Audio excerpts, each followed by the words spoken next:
ಸ್ನೇಹಿತರೆ, ಮೀಡಿಯಾ ಮಾಸ್ಟರ್ಸ್ಗೆ ಸ್ವಾಗತ ಸುಸ್ವಾಗತ. ಗೆಳೆಯರೆ, ಗಡಿನಾಡಲ್ಲಿ ಲೋಕಸಭಾ ಚುನಾವಣೆಯ ಕಾವಿಯೇರತೊಡಗಿದೆ. ಹಾಗೇನೆ ಜವಳಿ ನಗರಿ ಕೂಡ ಈ ಬಾರಿ ಲೋಕಸಭಾ ಚುನಾವಣೆಯನ್ನು ಎದುರಿಸುವುದಕ್ಕೆ ಸಿದ್ಧತೆಗಳನ್ನು ಆರಂಭ ಮಾಡಿದೆ. ಬಳ್ಳಾರಿಯಲ್ಲಿ ರಾಮುಲು ವರ್ಸಸ್ ತುಕಾರಾಂ ಅಖಾಡ ಸಿದ್ಧವಾಗಿದ್ದು, ದಾವಣಗೆರೆಯಲ್ಲಿ ಎರಡು ಪ್ರತಿಷ್ಠಿತ ಕುಟುಂಬಗಳ ಸೊಸೆಯಂದಿರು ಕಣದಲ್ಲಿದ್ದಾರೆ. ಹಾಗಾದ್ರೆ ಈ ಅಕ್ಕಪಕ್ಕದ ಜಿಲ್ಲೆಗಳಲ್ಲಿ ಹೇಗಿದೆ ಚುನಾವಣೆಯ ಬಿಸಿ? ಇಲ್ಲಿ ಬಿಜೆಪಿ ಮತ್ತು ಕಾಂಗ್ರೆಸ್ಗಳು ಗೆಲ್ಲೋದಕ್ಕೆ ಹೆಣೆದಿರೋ ರಣತಂತ್ರ ಏನು ಅನ್ನೋದ್ರ ಬಗ್ಗೆ ಒಂದಷ್ಟು ಮಾಹಿತಿಯನ್ನ ನಾವಿಲ್ಲಿ ನೋಡೋಣ.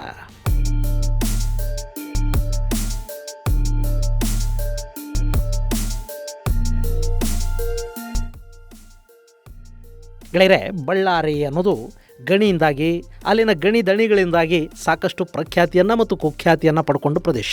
1999ರಲ್ಲಿ ಬಳ್ಳಾರಿಯಿಂದ ಸೋನಿಯಾ ಗಾಂಧಿ ಸ್ಪರ್ಧೆ ಮಾಡಿದಾಗ ಅವರ ವಿರುದ್ಧ ಬಿಜೆಪಿ ಸುಷ್ಮಾ ಸ್ವರಾಜ್ ಅವರನ್ನ ಕಣಕ್ಕಿಳಿಸಿತು. ಇಂದಿರಾ ಗಾಂಧಿ ಹಸ್ತ ಕಾಂಗ್ರೆಸ್ ಇದಿಷ್ಟೇ ಗೊತ್ತಿದ್ದ ಬಳ್ಳಾರಿಯ ಗ್ರಾಮೀಣ ಭಾಗದ ಮತದಾರರಿಗೆ ಬಿಜೆಪಿ ಅನ್ನೋ ಒಂದು ಪಕ್ಷ ಇದೆ ಅನ್ನೋದು ಗೊತ್ತಾಗಿದ್ದೇ ಬಹುಶಃ ಆ ಚುನಾವಣೆಯ ಸಂದರ್ಭದಲ್ಲಿ.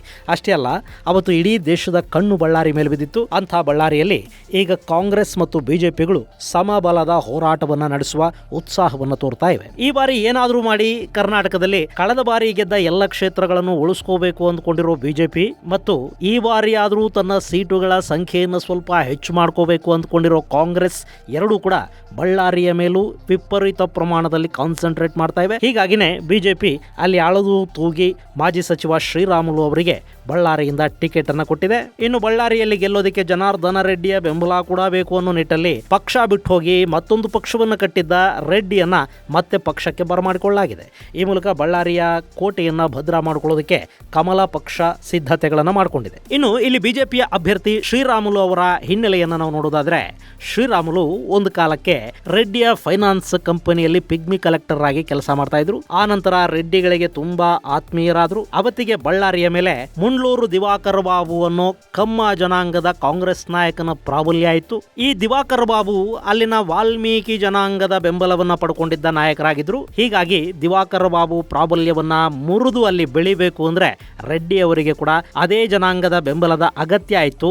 ಅದಕ್ಕಾಗಿ ಅಲ್ಲಿ ರಾಮುಲುಗೆ ವಿಶೇಷ ಸ್ಥಾನಮಾನಗಳು ದೊರೆಯೋದಕ್ಕೆ ಶುರುವಾದವು. ಕಾಲಕ್ರಮೇಣ ರಾಮುಲು ರೆಡ್ಡಿ ಪಾಳಯದಲ್ಲಿ ಬೆಳೀತಾ ಬಂದ್ರು. ರೆಡ್ಡಿ ಕುಟುಂಬಕ್ಕೆ ಆತ್ಮೀಯರಾದರು. ರೆಡ್ಡಿಯ ವ್ಯಾಪಾರಗಳಲ್ಲಿ ಪಾಲುದಾರರೂ ಆದರು. ಸುಷ್ಮಾ ಸ್ವರಾಜ್ ಅವರು ಬಳ್ಳಾರಿಯಿಂದ ಲೋಕಸಭಾ ಚುನಾವಣೆಗೆ ಸ್ಪರ್ಧೆ ಮಾಡಿದಾಗ ಅವರ ಚುನಾವಣೆಯ ಉಸ್ತುವಾರಿಯನ್ನ ಹೊತ್ತದ್ದು ರೆಡ್ಡಿ ಮತ್ತು ರಾಮುಲು. ಹೀಗಾಗಿ ರಾಮುಲು ಕೂಡ ಸುಷ್ಮಾ ಸ್ವರಾಜ್ ಅವರ ಆತ್ಮೀಯ ವಲಯದಲ್ಲಿ ಗುರುತಿಸಿಕೊಂಡ್ರು. ಇನ್ನು 1999ರಲ್ಲಿ ವಿಧಾನಸಭಾ ಚುನಾವಣೆಗಳು ನಡೆದವು. ಆ ಚುನಾವಣೆಗಳಲ್ಲಿ ಕಾಂಗ್ರೆಸ್ನ ಮುಂಡ್ಲೂರು ದಿವಾಕರ್ ಬಾಬು ವಿರುದ್ಧ ರೆಡ್ಡಿ ಬಣ ಕಣಕ್ಕಿಳಿಸಿದ್ದು ಇದೇ ಶ್ರೀರಾಮುಲು ಅವರನ್ನ. ಆದರೆ ರಾಮುಲುಗೆ ಮೊದಲ ಬಾರಿಗೆ ಗೆಲುವು ಸಿಗಲಿಲ್ಲ. ಆದರೂ ಕೂಡ ಹಿಂದೆ ಸರಿಯದ ಶ್ರೀರಾಮುಲು ಮತ್ತೊಮ್ಮೆ ಬಳ್ಳಾರಿಯಿಂದ ಚುನಾವಣೆಗೆ ಸ್ಪರ್ಧಿಸಿ 2004ರಲ್ಲಿ ಮೊದಲ ಬಾರಿಗೆ ಆರಿಸಿ ಬಂದರು. ಆ ನಂತರ ಸತತ 3 ಬಾರಿ ಶಾಸಕರಾಗಿ ಆಯ್ಕೆಯಾದರು. ಅಲ್ಲಿ ಸಚಿವರು ಕೂಡ ಆದರು. ಹೀಗಿರುವಾಗಲೇ ಕೆಲ ವಿವಾದಗಳಿಗೂ ಗುರಿಯಾದರು. ಹಾಗೆ ಪಕ್ಷದಲ್ಲಿ ತಾರತಮ್ಯ ಮಾಡಲಾಗ್ತಾ ಇದೆ ಅಂತ ಆರೋಪಿಸಿ 2011ರಲ್ಲಿ ಪಕ್ಷ ತೊರೆದ ರಾಮುಲು BRS ಪಕ್ಷವನ್ನು ಕಟ್ಟಿದ್ರು. ಆದರೆ 2014ರ ಲೋಕಸಭಾ ಚುನಾವಣೆಯ ವೇಳೆಗೆ ಬಿಜೆಪಿಯೊಂದಿಗಿನ ತಮ್ಮ ಭಿನ್ನಾಭಿಪ್ರಾಯಗಳನ್ನು ಬದಿಗಿಟ್ಟು ಮತ್ತೆ ಬಿಜೆಪಿಗೆ ಸೇರ್ಪಡೆ ಆದರು. ಆನಂತರ ಬಿಜೆಪಿಯಿಂದಲೇ 2014ರಲ್ಲಿ ಬಳ್ಳಾರಿ ಲೋಕಸಭಾ ಕ್ಷೇತ್ರದಿಂದ ಸ್ಪರ್ಧಿಸಿ 16ನೇ ಲೋಕಸಭೆಯ ಸಂಸದರಾಗಿ ಆಯ್ಕೆಯಾದರು. 2018ರಲ್ಲಿ ನಡೆದ ಕರ್ನಾಟಕ ವಿಧಾನಸಭಾ ಚುನಾವಣೆಯಲ್ಲಿ ಬಾದಾಮಿ ಕ್ಷೇತ್ರದಿಂದ ಮಾಜಿ ಮುಖ್ಯಮಂತ್ರಿ ಸಿದ್ದರಾಮಯ್ಯ ಅವರ ವಿರುದ್ಧ ಸ್ಪರ್ಧಿಸಿ ಅತ್ಯಲ್ಪ ಮತಗಳ ಅಂತರದಿಂದ ಸೋತ ಶ್ರೀರಾಮುಲುಗೆ ಚಿತ್ರದುರ್ಗದ ಮೊಳಕಾಲ್ಮೂರು ಕ್ಷೇತ್ರ ಕೈ ಹಿಡಿತು. ಆದರೆ 2023ರಲ್ಲಿ ತಮ್ಮದೇ ಗರಡಿಯಲ್ಲಿ ಬೆಳೆದಿದ್ದ ನಾಗೇಂದ್ರ ವಿರುದ್ಧ ಬಳ್ಳಾರಿ ಗ್ರಾಮಾಂತರದಲ್ಲಿ ಶ್ರೀರಾಮುಲು ಸೋಲನ್ನ ಅನುಭವಿಸಬೇಕಾಗಿ ಬಂತು. ಈಗ ಬಳ್ಳಾರಿ ಲೋಕಸಭಾ ಚುನಾವಣೆಗೆ ರಾಮುಲು ಸಿದ್ಧತೆಗಳನ್ನು ನಡೆಸಿದ್ದಾರೆ.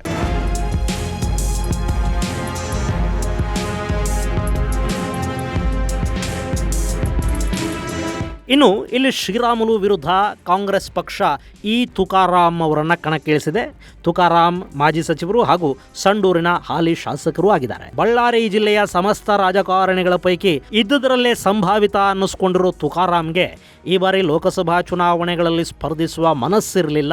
ಆದರೂ ಕೂಡ ಪಕ್ಷದ ಒತ್ತಾಯಕ್ಕೆ ಕಟ್ಟು ಬಿದ್ದು ಅಭ್ಯರ್ಥಿಯಾಗಿ ಕಣಕ್ಕಿಳಿದಿದ್ದಾರೆ. ಹೀಗಾಗಿ ಈ ಬಾರಿ ಬಳ್ಳಾರಿಯಲ್ಲಿ ತುರುಸಿನ ಸ್ಪರ್ಧೆ ಎದುರಾಗ್ತಾ ಇದೆ. ಶ್ರೀರಾಮುಲು ವಿರುದ್ಧ ಉತ್ತಮ ಅಭ್ಯರ್ಥಿಯನ್ನು ಕಣಕ್ಕಿಳಿಸಿರೋದಾಗಿ ಕಾಂಗ್ರೆಸ್ ಹೇಳ್ಕೊಳ್ತಾ ಇದೆ. ಅಲ್ಲದೆ ಜಿಲ್ಲೆಯಲ್ಲಿರೋ ಕಾಂಗ್ರೆಸ್ ನಾಯಕರು ಹಾಗೂ ಸಚಿವರು ಕೂಡ ಕ್ಷೇತ್ರವನ್ನು ಕಾಂಗ್ರೆಸ್ ತೆಕ್ಕೆಗೆ ತೆಗೆದುಕೊಳ್ಳೋದಕ್ಕೆ ಎಲ್ಲ ಪ್ರಯತ್ನಗಳನ್ನು ಆರಂಭ ಮಾಡಿದ್ದಾರೆ. ಈ ಕ್ಷೇತ್ರ ಹಡಗಲಿ, ಹಗರಿಬೊಮ್ಮನಹಳ್ಳಿ, ವಿಜಯನಗರ, ಕಂಪ್ಲಿ, ಬಳ್ಳಾರಿ ಗ್ರಾಮಾಂತರ, ಬಳ್ಳಾರಿ ನಗರ, ಸಂಡೂರು ಹಾಗೂ ಕೂಡ್ಲಿ ವಿಧಾನಸಭಾ ಕ್ಷೇತ್ರಗಳನ್ನು ಒಳಗೊಂಡಿದ್ದು ಆ ಪೈಕಿ 6 ಕ್ಷೇತ್ರಗಳಲ್ಲಿ ಕಾಂಗ್ರೆಸ್ ಇದೆ, 1ರಲ್ಲಿ ಬಿಜೆಪಿ ಹಾಗೂ ಮತ್ತೊಂದರಲ್ಲಿ JDS ಶಾಸಕರಿದ್ದಾರೆ. ಈ ಲೋಕಸಭಾ ಕ್ಷೇತ್ರ 2008ರ ನಂತರ ಪರಿಶಿಷ್ಟ ಪಂಗಡಕ್ಕೆ ಮೀಸಲಾದ ಕ್ಷೇತ್ರ ಆಯಿತು. ಇನ್ನು ಈ ಕ್ಷೇತ್ರದ ಚುನಾವಣಾ ಇತಿಹಾಸವನ್ನು ನಾವು ನೋಡಿದರೆ 1952, 57 ಮತ್ತು 1962ರಲ್ಲಿ ಇಲ್ಲಿ ಕಾಂಗ್ರೆಸ್ನ ತೇಕೂರು ಸುಬ್ರಹ್ಮಣ್ಯಂ ಸಂಸದರಾಗಿ ಆಯ್ಕೆ ಆಗಿದ್ರು. 1967 ಮತ್ತು 71ರಲ್ಲಿ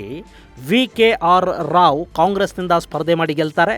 ಇನ್ನು 77ರಲ್ಲಿ ಕಾಂಗ್ರೆಸ್ನ KS ವೀರಭದ್ರಪ್ಪ ಇಲ್ಲಿಂದ ಗೆದ್ರೆ 80ರಲ್ಲಿ ಕಾಂಗ್ರೆಸ್ ಪಕ್ಷದ ಅಭ್ಯರ್ಥಿಯಾಗಿದ್ದ RY ಘೋರ್ಪಡೆ ಇಲ್ಲಿಂದ ಸಂಸದರಾಗಿ ಆರಿಸಿ ಬರ್ತಾರೆ. ಇನ್ನು 1984, 89 ಮತ್ತು 91ರಲ್ಲಿ ಇಲ್ಲಿ ಬಸವರಾಜೇಶ್ವರಿ ಕಾಂಗ್ರೆಸ್ನಿಂದ ಸ್ಪರ್ಧೆ ಮಾಡಿ ಗೆಲ್ತಾರೆ. 96 ಮತ್ತು 98ರಲ್ಲಿ ಕಾಂಗ್ರೆಸ್ನ KC ಕೊಂಡಯ್ಯ ಇಲ್ಲಿಂದ ಆರಿಸಿ ಬರ್ತಾರೆ. ಇನ್ನು ಕಾಂಗ್ರೆಸ್ ಅಧಿನಾಯಕಿ ಅಂತಲೇ ಗುರುತಿಸಿಕೊಳ್ಳುವ ಸೋನಿಯಾ ಗಾಂಧಿ 1999ರಲ್ಲಿ ತಮ್ಮ ಮೊದಲ ಲೋಕಸಭಾ ಚುನಾವಣೆಯನ್ನ ಅಮೇಥಿಯ ಜೊತೆಗೆ ಬಳ್ಳಾರಿಯಲ್ಲಿ ಕೂಡ ಎದುರಿಸಿದರು. ಈ 2 ಕ್ಷೇತ್ರಗಳಲ್ಲಿ ಗೆದ್ದ ಸೋನಿಯಾ ಗಾಂಧಿ ಆ ನಂತರದಲ್ಲಿ ಬಳ್ಳಾರಿಯ ಸಂಸದೆ ಸ್ಥಾನಕ್ಕೆ ರಾಜೀನಾಮೆಯನ್ನು ನೀಡಿದ ಕಾರಣ ಅಲ್ಲಿ ಉಪಚುನಾವಣೆ ನಡೆಯಿತು.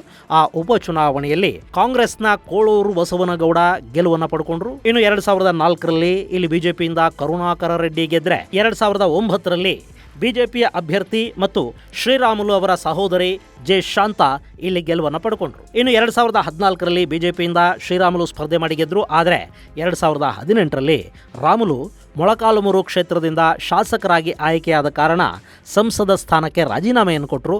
ಆಗ ನಡೆದ ಉಪಚುನಾವಣೆಯಲ್ಲಿ ಕಾಂಗ್ರೆಸ್ನ VS ಉಗ್ರಪ್ಪ ಇಲ್ಲಿಂದ ಆರಿಸಿ ಬಂದರು. ಇನ್ನು 2019ರ ಚುನಾವಣೆಯಲ್ಲಿ ಕಾಂಗ್ರೆಸ್ ಹಾಗೂ JDS ಮೈತ್ರಿ ಅಭ್ಯರ್ಥಿಯಾಗಿದ್ದ VS ಉಗ್ರಪ್ಪ ಬಿಜೆಪಿಯ ವೈ ದೇವೇಂದ್ರಪ್ಪ ಎದುರು 25,707 ಮತಗಳ ಅಂತರದಿಂದ ಪರಾಜಿತರಾದರು.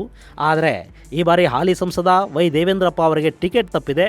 ರಾಮುಲು ಅವರಿಗೆ ಆ ಟಿಕೆಟ್ ಒಲಿದು ಬಂದಿದೆ. ಇನ್ನು ಬಳ್ಳಾರಿ ಲೋಕಸಭಾ ಕ್ಷೇತ್ರ ಸುಮಾರು 17,52,000 ಮತದಾರರನ್ನು ಹೊಂದಿದೆ.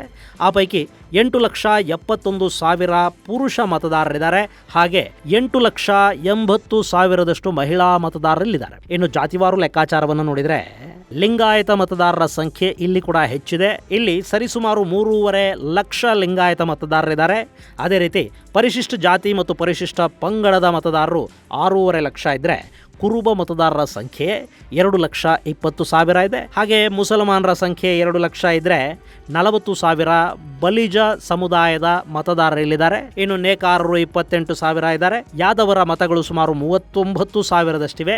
ಇದರ ಮಧ್ಯೆ ಕಾಂಗ್ರೆಸ್ ಪಕ್ಷಕ್ಕೆ ಮುಸ್ಲಿಂ ಮತ್ತು ಕುರುಬ ಮತಗಳು ನಿಕ್ಕಿ ಅಂತ ಹೇಳಲಾಗ್ತಾ ಇದೆ. ಇನ್ನು ಬಳ್ಳಾರಿಯಲ್ಲಿ ಬಿಜೆಪಿಯ ಪ್ಲಸ್ ಪಾಯಿಂಟ್ ಏನು ಅನ್ನೋದನ್ನ ನೋಡಿದರೆ JDS ಜೊತೆಗಿನ ಮೈತ್ರಿ, ಪ್ರಧಾನಿ ಮೋದಿ ಅವರ ನಾಮಬಲ, ಕಳೆದ ಬಾರಿ ಗೆದ್ದ ಹುಮ್ಮಸ್ಸು, ಸ್ಥಳೀಯ ಕಾಂಗ್ರೆಸ್ನಲ್ಲಿನ ಗುಂಪುಗಾರಿಕೆ ಇದೆಲ್ಲ ಕೂಡ ಬಿಜೆಪಿಗೆ ವರದಾನ ಆಗುತ್ತೆ ಅಂತ ಹೇಳ್ತಾ ಇದ್ದಾರೆ. ಅಲ್ಲದೆ ಈ ಭಾಗದಲ್ಲಿ ಶ್ರೀರಾಮುಲು ಕೂಡ ಒಂದಷ್ಟು ವೈಯಕ್ತಿಕ ವರ್ಚಸ್ಸನ್ನು ಹೊಂದಿದ್ದಾರೆ. ಅವರ ಜಾತಿಯ ಮತಗಳು ಕೂಡ ಅಲ್ಲಿವೆ. ಇದು ಅವರ ಗೆಲುವಿಗೆ ಒಂದಷ್ಟು ಸಹಾಯ ಮಾಡುತ್ತೆ ಅಂತ ಹೇಳಲಾಗ್ತಾ ಇದೆ. ಆದರೂ ತುಕಾರಾಮ್ ಇಲ್ಲಿ ಕಾಂಗ್ರೆಸ್ ಅಭ್ಯರ್ಥಿಯಾಗಿರುವುದೇ ಕಾಂಗ್ರೆಸ್ಗೆ ಪ್ಲಸ್ ಪಾಯಿಂಟ್ ಥರ ಕಾಣ್ತಾ ಇದೆ. ಹಾಗೆ ಇದು ಬಿಜೆಪಿಗೆ ಮೈನಸ್ ಪಾಯಿಂಟ್ ಅಂತ ಹೇಳಲಾಗ್ತಾ ಇದೆ. ಹೀಗಾಗಿನೇ ಬಳ್ಳಾರಿ ಕ್ಷೇತ್ರ ಈ ಬಾರಿ ತೀವ್ರ ಕುತೂಹಲದ ಕಣವಾಗಿ ಮಾರ್ಪಡ್ತಾ ಇದೆ.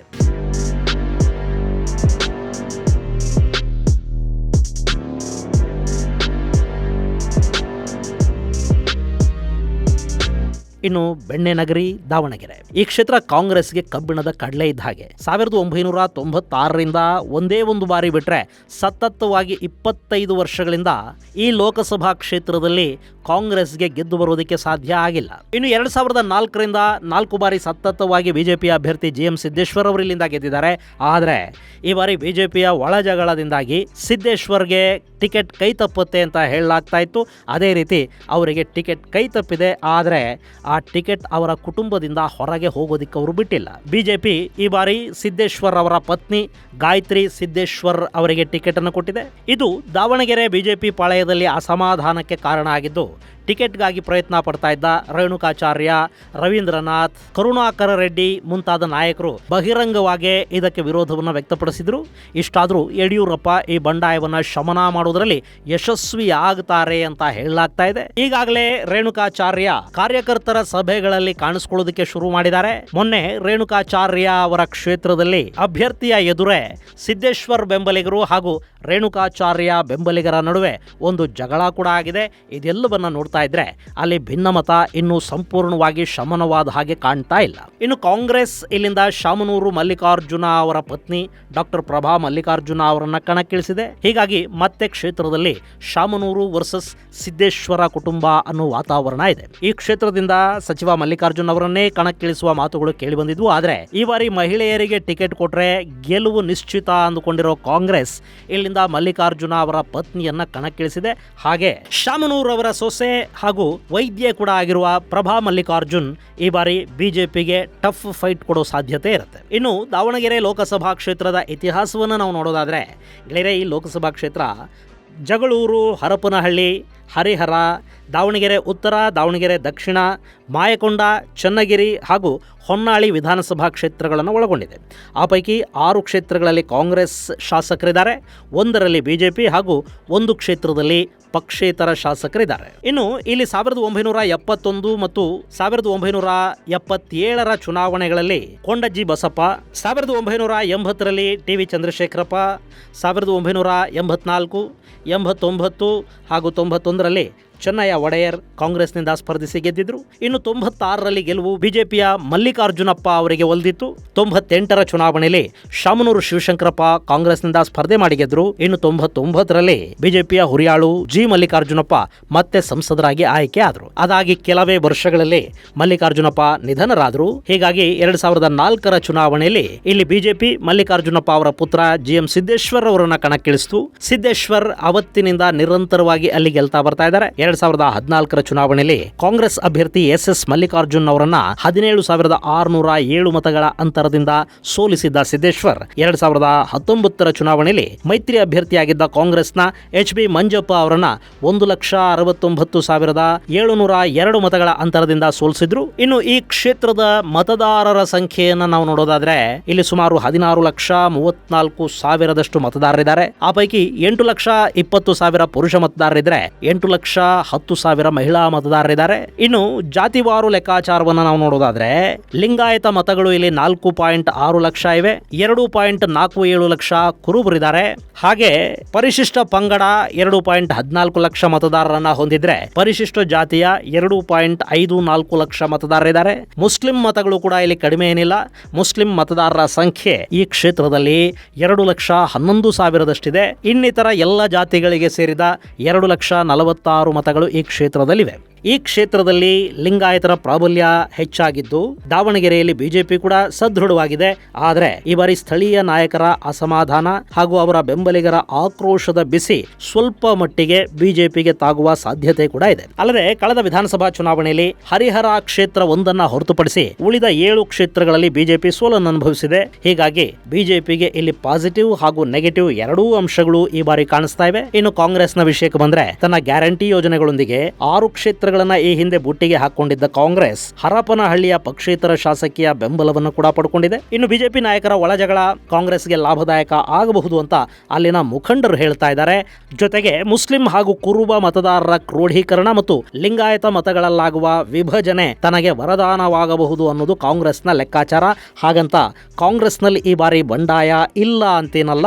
ಅಭ್ಯರ್ಥಿಯೊಬ್ಬರು ಕಾಂಗ್ರೆಸ್ನ ಟಿಕೆಟ್ಗಾಗಿ ಇಡೀ ಕ್ಷೇತ್ರದಲ್ಲಿ ಪಾದಯಾತ್ರೆ ಮಾಡಿದ್ರು. ಆದರೆ ಆತನಿಗೆ ಈ ಬಾರಿ ಟಿಕೆಟ್ ಸಿಕ್ಕಿಲ್ಲ.